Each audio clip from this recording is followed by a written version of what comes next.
Have you ever spent $320 on Amazon at 2 a.m. and not remember what you bought until the packages arrive? They show up like confused orphans on your front porch? That's not poor budgeting, my friend. That's impulse control dysfunction. And let me tell you, it's got claws.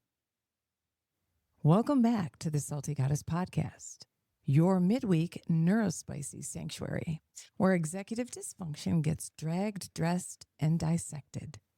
I am your host, Margaret Perry, salty savage and dopamine-chasing chaos witch.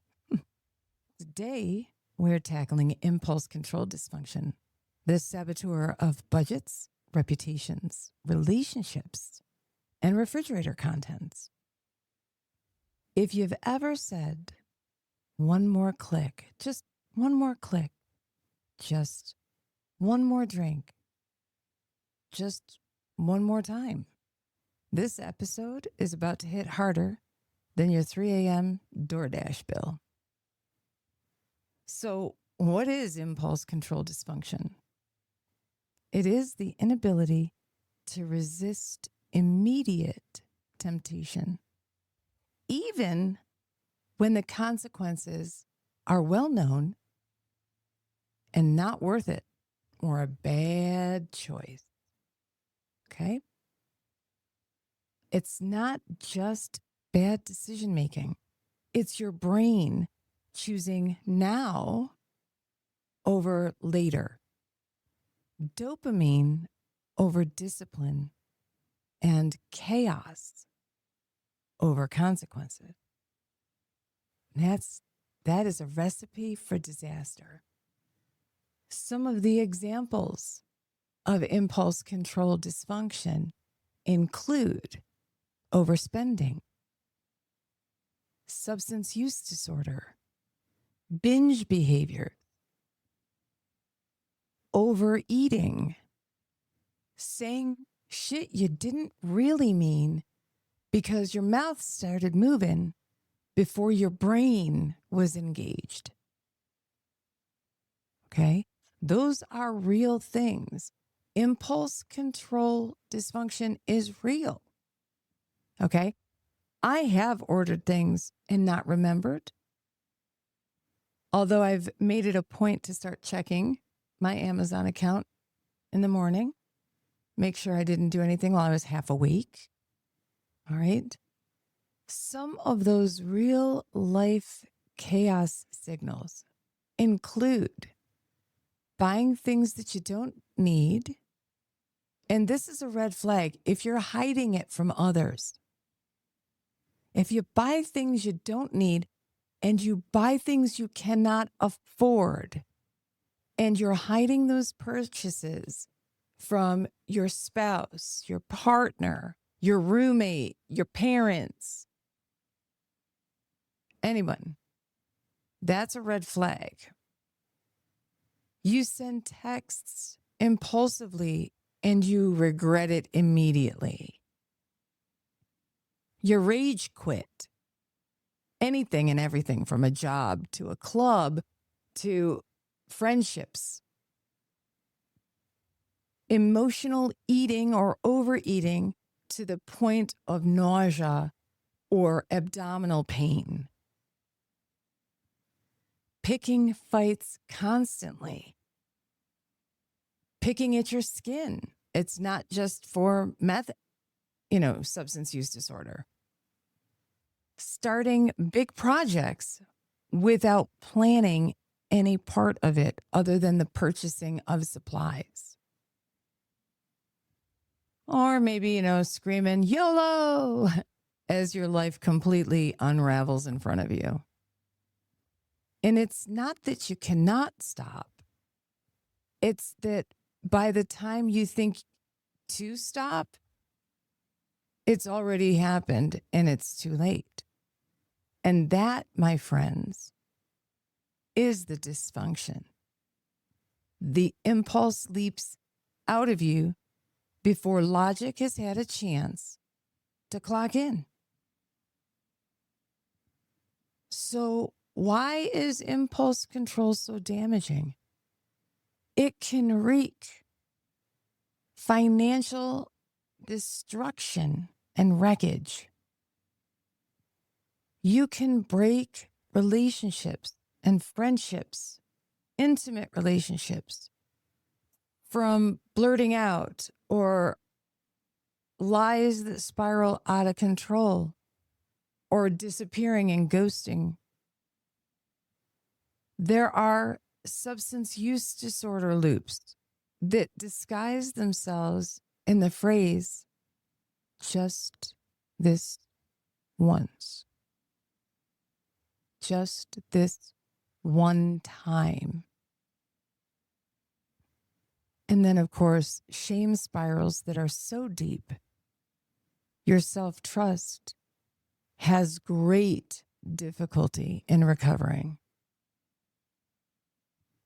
So this is, a big one in trauma-affected brains, ADHD brains, burnout brains.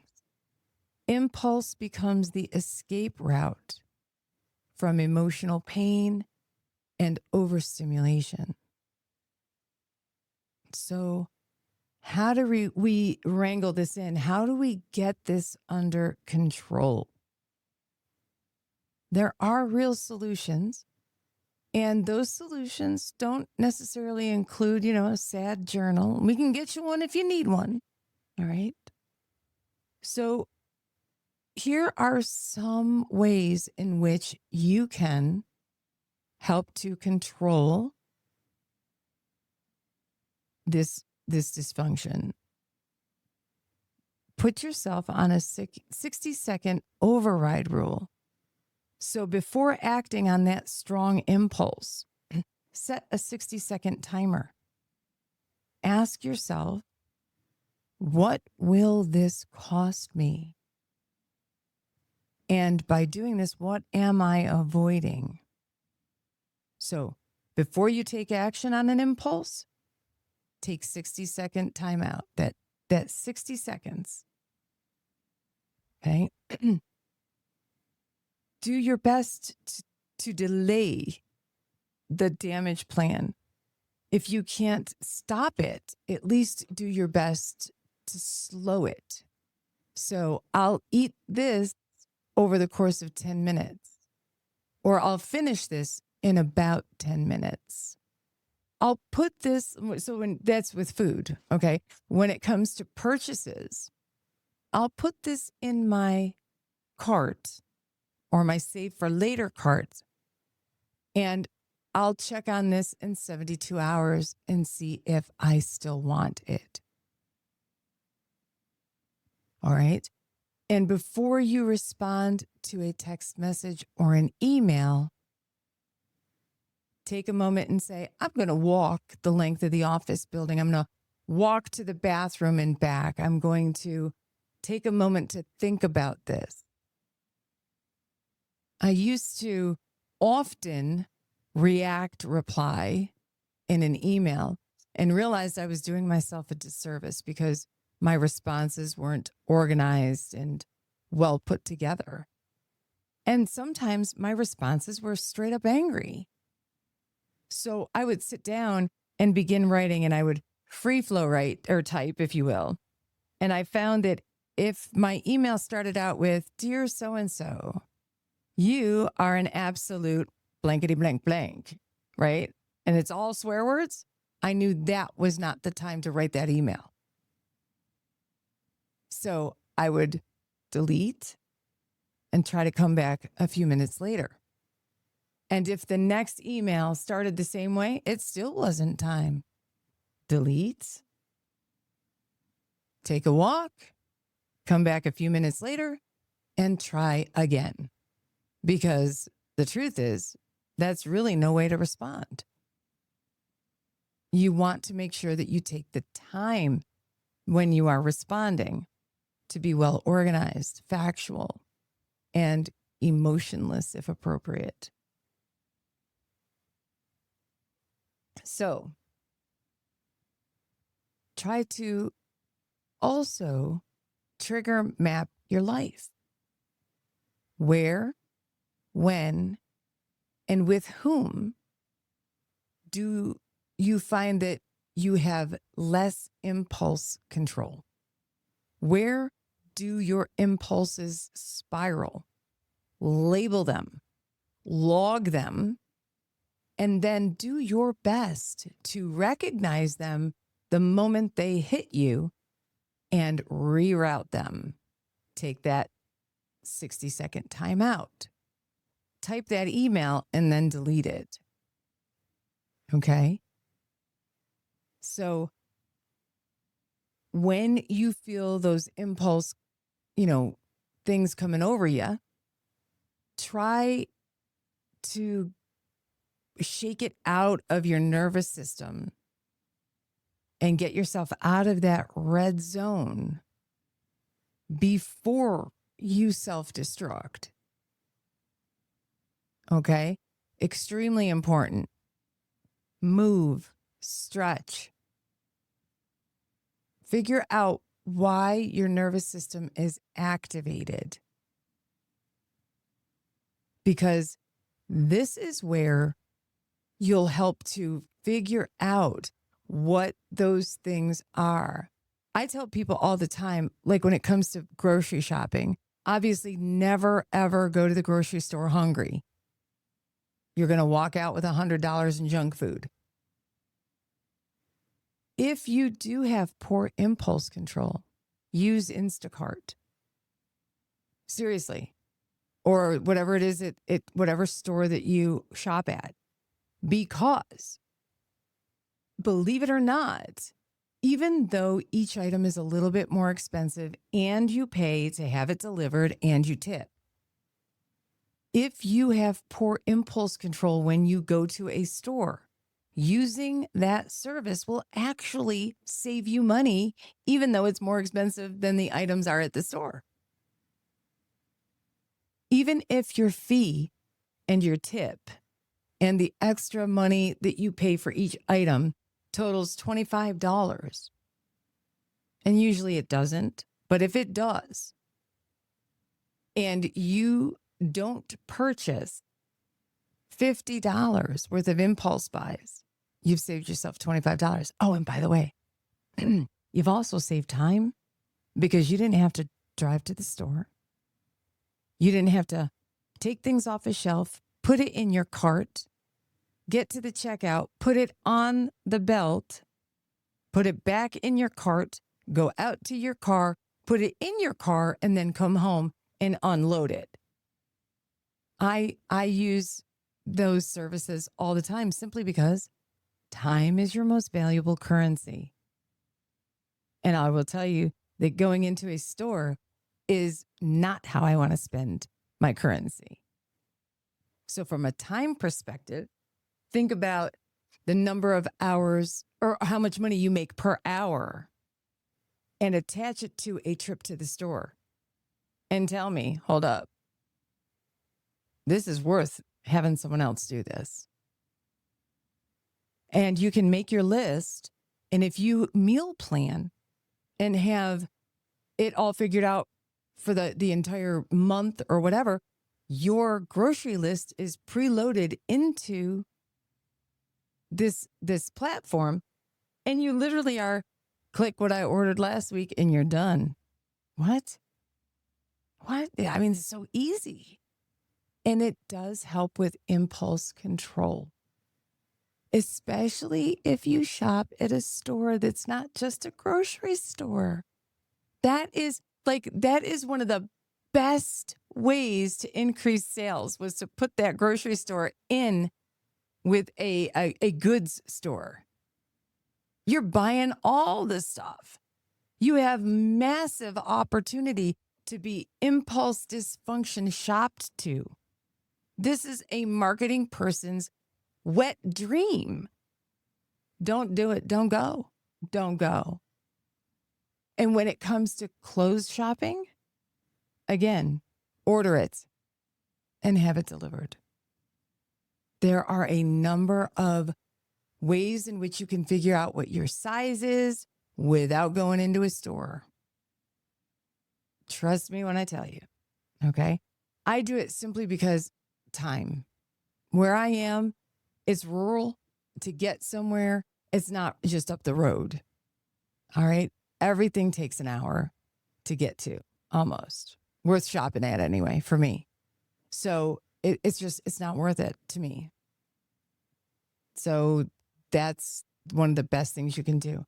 If you find that you go out to eat and then you are in a place with a bar and the next thing you know, you've eaten, but now you've gone to the bar and just one more, that's impulse dysfunction.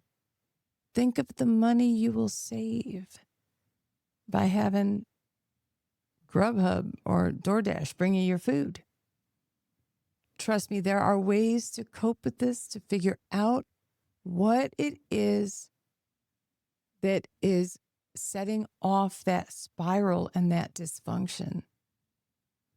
This is really not something that you're going to get resolution with extrinsically, because you won't listen to what someone else says. So you definitely have to dig deep, get inside yourself, and figure out how you are going to be able to handle impulse control.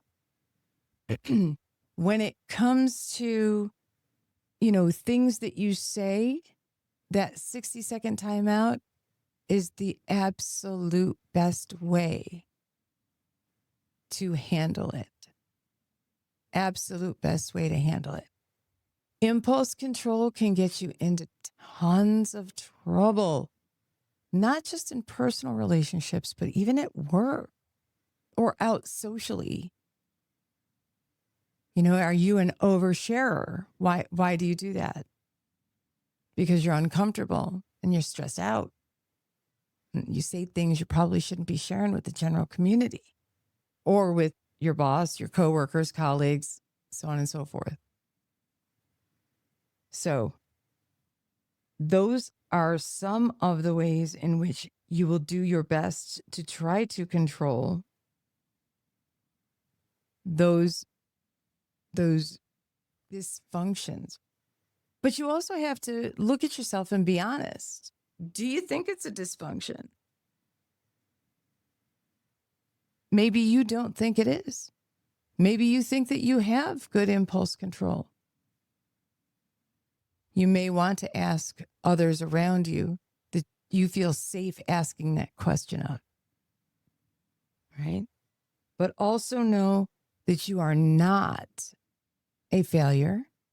You are not reckless. You are a creature that is wired for immediate response, immediate action. But you're an adult who's in charge of the emergency brake, and you need to learn how to pull that emergency brake. All right. So take the time to go to the Salt Vault and find the Impulse Override cue card. That'll be up in a couple of weeks. All right. And we're going to move directly into the 8th dysfunction, executive function, called emotional regulation dysfunction. And have you ever been so triggered that you cried at a Kohl's commercial or a Budweiser commercial? But then you didn't blink when someone told you that their loved one has died. Those aren't mood swings at all. They're emotional regulation dysfunction. And you might be feral. You might not have control of emotional regulation. All right. So what is it? It's the inability to manage, express, and recover from emotional experiences in a consistent and healthy way. It's not just you having big feelings. It's getting stuck in a rage loop. It's numbing everything until you explode. It's crying over a tiny slight. It's shutting down when you're overstimulated. And it's also saying, I'm fine, with that energy of a nuclear explosion. And you might have emotional regulation dysfunction if you rehearse arguments in your head daily. You dissociate mid-conversation. You cry at inopportune times, or you never cry at all. Or if you shut down when you're overwhelmed and then you ghost everyone. Or you scream over little things but then feel like a monster. That's your nervous system being unstable. Okay? Your nervous system is not stable. It's literally a trampoline during a thunderstorm. So what are the consequences? What is the blowback from dysregulated emotions? Well, it's ruined relationships because, let's be frank, emotional whiplash isn't cute, and nobody wants to suffer that. You have an inability to advocate for yourself or to set boundaries. Resentment builds, and then it turns into contempt. You have chronic stress that fuels physical illness. But worst of all, here we are again. Your self-trust collapses. And that's one of the things you'll see when we have emotional dysregulation. When we have any of the executive dysfunctions, it erodes our self-confidence. But you can't lead your own life when you don't even trust your own responses and your own reactions. So what do you do about it? The whole purpose of bringing out these 8 executive functions is to provide you with tools for your toolbox, to provide you with coping mechanisms, for you to be able to recognize that you have them and how to resolve them, to control them, to wrangle them in. All right? And it's important that we're able to do that. So, name it so you can tame it. Label the emotion in real time.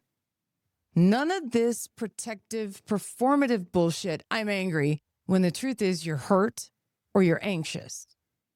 Okay? You need to face those real emotions. Anger is a protection mechanism. It keeps the person who's hurt you away from you when you respond in an angry fashion. So label the emotion in real time. This is anxiety, not anger. This is grief, not rage.